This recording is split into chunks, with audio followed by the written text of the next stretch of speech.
오늘 말씀을 보니까 지금 이스라엘 전역에는 전운이 감돌고 있습니다. 오늘 말씀을 보면 베냐민 지파가 유다 지파의 편에 서면서 12지파 중에 10지파가 여로보암을 지지하여 이스라엘 왕으로 추대를 합니다.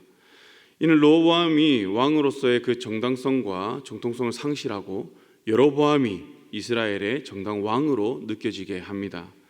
이로 인해서 120년 동안 유지되었던 통일 왕국이 이제 분열되게 되는 것이죠. 저는 오늘 이 말씀을 보면서 이제 두 인물이 등장하죠. 르호보암과 여로보암. 근데 너무나도 상반된 그런 반응을 보이고 있습니다. 르호보암은 어떻습니까? 이제 용사들이 모이죠. 그 인원이 18만 명입니다. 당시에 18만 명의 군대는 결코 작은 숫자가 아니죠. 얼마든지 북이스라엘과 전쟁을 할 수 있는, 그리고 승산이 있는 그러한 숫자입니다. 그런데 하나님께서 어떻게 하십니까? 스마야를 보내어서 이 모든 것들은 하나님이 하신 일이니 싸우지 말고 각기 집으로 돌아가서 이것을 현실로 받아들여라 라고 말씀하시죠. 이에 르호보암은 순종을 합니다. 그런데 25절부터 이 사건의 중심이 여로보암에게로 옮겨집니다. 우리가 열왕기서를 이제 살펴보면 계속 반복하여서 등장하는 그런 단어들이 나오는데 뭐냐면 여로보암의 죄라는 것입니다. 여로보암의 죄를 떠나지 않았다. 그래서 이 죄가 무엇이냐? 바로 오늘 12장 25절부터 나오는 그러한 이제 여로보암이 행한 그러한 일들인데요. 하나님께서는 여로보암에게 열왕기상 11장을 통해서 10지파를 주실 것을 말씀하시면서 그에게 다윗과 같이 될 기회를 주셨습니다. 그런데 여로보암은 이를 그가 스스로 거부하는 것이죠. 오늘 말씀을 보면 그는 철저하게 하나님이 아닌 자기를 위한 삶을 살고 자기를 위한 정책을 펴고 자기의 이 입신양면을 위해서 하나님을 이용하는 그러한 모습을 보게 됩니다. 그 첫 번째가 베델과 단에 두 금송아지를 만드는 것입니다. 왜 그랬을까요? 27절을 보면 그 이유를 설명하는데 여호와의 성전이 어디에 있습니까? 예루살렘에 있죠. 이스라엘의 남자들은 그 절기에 따라서 그 예루살렘을 방문하게 되어 있습니다. 그것이 그들의 어떤 신앙생활인 것이죠. 그런데 이러한 일이 반복되면 여로보암 입장에서 어떻게 될까요? 결코 자기의 왕권을 뿌리내리는데 좋지 않습니다. 그리고 르호보암이 이들을 상대로 어떠한 정치적 공세를 펼칠지 모르는 것이죠. 그래서 이들이 마음을 돌이켜서 어떻게 해요? 르호보암을 따르고 자기를 죽일까 하여 여로보암은 지금 두렵다는 것이죠. 그래서 그는 어떠한 수단과 방법을 이용해서라도 예루살렘의 그 순례길을 막아야만 됐습니다. 이러한 그의 결정에는 하나님이 완전히 배제되어 있습니다. 인간적인 그 정치적 요소만 들어가 있다는 것이죠. 그래서 그는 북왕국의 그 최북단이라고 하는 그 단과 그 최남단이라 볼 수 있는 베델에 두 금송아지를 세우게 되는 것이죠. 그리고 이 금송아지를 보고 뭐라고 합니까? 애굽에서 우리를 구원해낸 신이다라고 이야기를 하죠. 어디서 많이 들어본 문구 아닙니까? 출애굽기 33장에서 32장에서 시내산의 밑에서 모세가 내려오지 않으니까 이들이 두려워서 아론에게 부탁하여 만든 것이 무엇입니까? 금송아지라는 거죠. 그리고 이 금송아지를 두고 애굽에서 우리를 인도하여 낸 신이다라고 이야기를 하였습니다. 이와 똑같은 상황인 것이죠. 물론 여로보암의 혼자로서는 이 일을 할 수 없었다라고 학자들은 봅니다.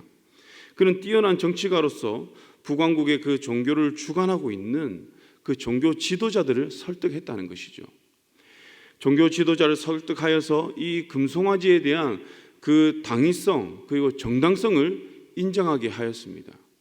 그리고 여로보암은 이 종교 지도자들에게 그에 따른 편의를 제공하였다라고 주장을 합니다.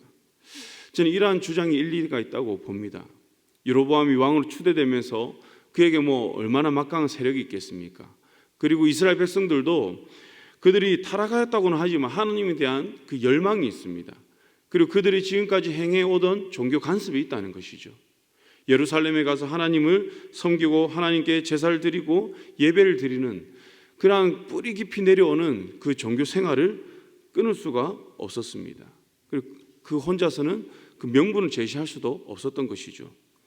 그런데 만약에 종교 지도자들이 이것을 인정한다면 단과 베델에서 이 금송아지를 두고 제사를 지내는 것을 예루살렘에 가서 분향하는 것과 똑같다라고 인정한다면 백성들 입장에서는 어떻게 할까요?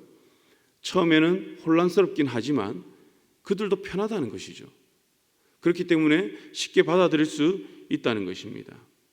지금도 보면 똑같은 예는 아니지만 우리가 어떠한 상황을 두고 교단에서 그것을 정하면 어떻게 됩니까? 우리도 그것을 맞다라고 보고 받아들이잖아요. 동성애와 같은 그런 부분도 그렇습니다. 우리가 반대하지만 또 교단에서 그걸 인정해버리면, 그리고 인정하면서 거기에 그것을 합리화시키는 하나님의 말씀을 가져와서 선포를 해버리면 우리는 어떻게 받아들일까요? 아, 그렇구나, 그럴 수도 있겠구나라고 우리의 인식 변화가 찾아오는 것이죠. 지금 상황이 이제 그렇게 되는 것입니다. 그리고 백성들 입장에서도 나쁠 것이 없는 게 이제 예루살렘까지 갈 필요가 없거든요. 그 수고를 할 필요가 없습니다. 그래서 그들에게 새로운 이 종교 활동은 편리함을 가져다 준다는 것입니다. 그래서 결국 이 백성들은 그 편리함에 젖어서 하나님 말씀에 따른 순종보다는 그 종교적 합리화를 통해서 그 편한 생활에 빠져들게 된다는 것이죠. 개인적으로는 우리가 이 현장 예배와 온라인 예배의 사이를 두고 우리가 보고 있는 그 논란도 이에 해당한다고 봅니다. 온라인 예배가 나쁜 것은 아니죠. 우리가 몸이 불편하거나 여러 상황 가운데서 예배를 드릴 수 없는 상황에서는 너무나도 귀한 그런 콘텐츠이기도 합니다. 그러나 우리의 중심에 보면 때로는 이스라엘 백성들처럼 편하기 때문에, 때로는 이것이 주는 편리함 때문에 우리가 예배에 대한 본질을 찾기보다는 그 편리함을 쫓아가기도 한다는 것이죠. 여로보암도 이러한 것들을 생각했는지 모르겠습니다. 그래서 그는 31절에서 어떻게 합니까? 산당을 계속 늘려간다는 것이죠. 산당을 계속 늘려가서 자기 인근에서 편한 데서 얼마든지 예배를 드릴 수 있도록, 분향할 수 있도록 그런 시스템을 만들어가는 것입니다. 그러면서 또 어떻게 합니까? 남유다와의 그 차이를 두기 위해서 레위 지파가 아닌 그냥 보통 사람들을 통해서 제사장을 세운다는 거죠.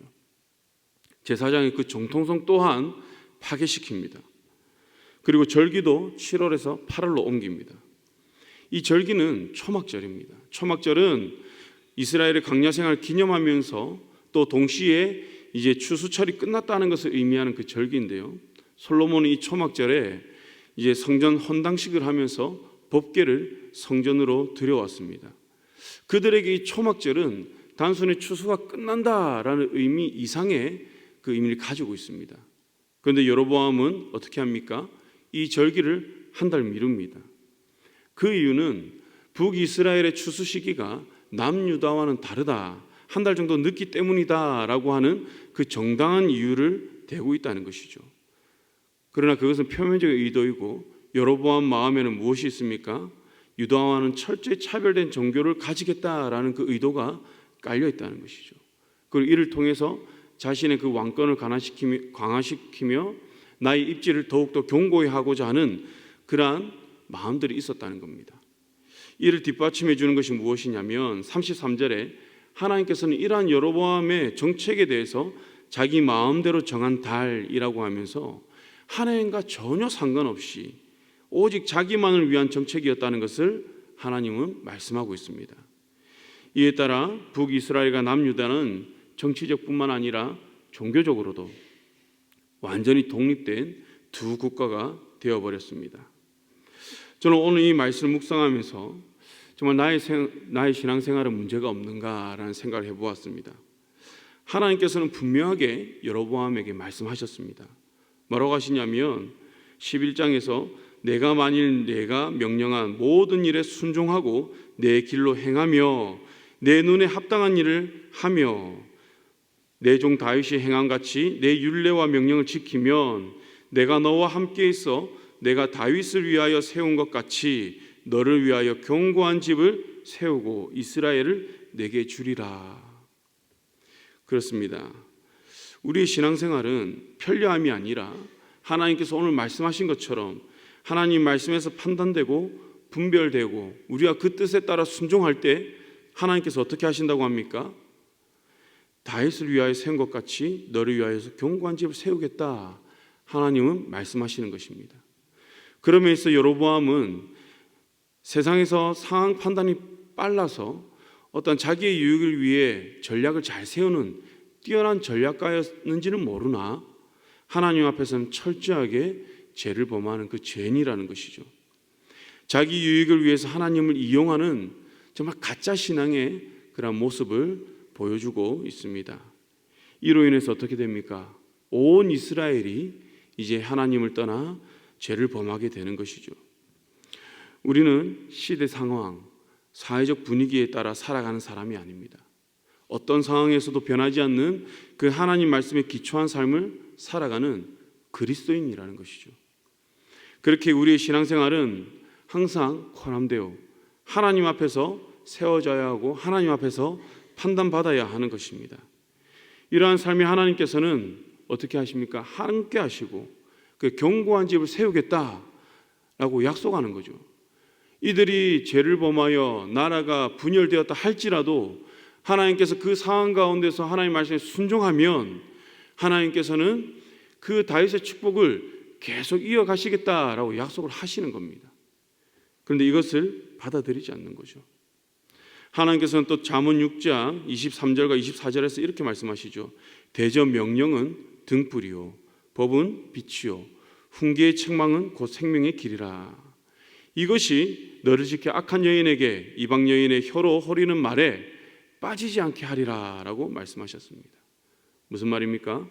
하나님의 명령과 법, 훈계의 책망은 이 시대에서 나를 살리는 것이며 이 시대의 악으로부터 나를 지키고 보호하게 해주는 그러한 역할을 감당한다는 것이죠. 그래서 하나님께서 다윗의 집을 어떻게 해요? 하나님께서 세우시는 것과 같이 하나님께서 법을 순종하는 그들을 통해서 다시 이 땅 가운데서 그 다윗의 축복을 이어가신다는 겁니다.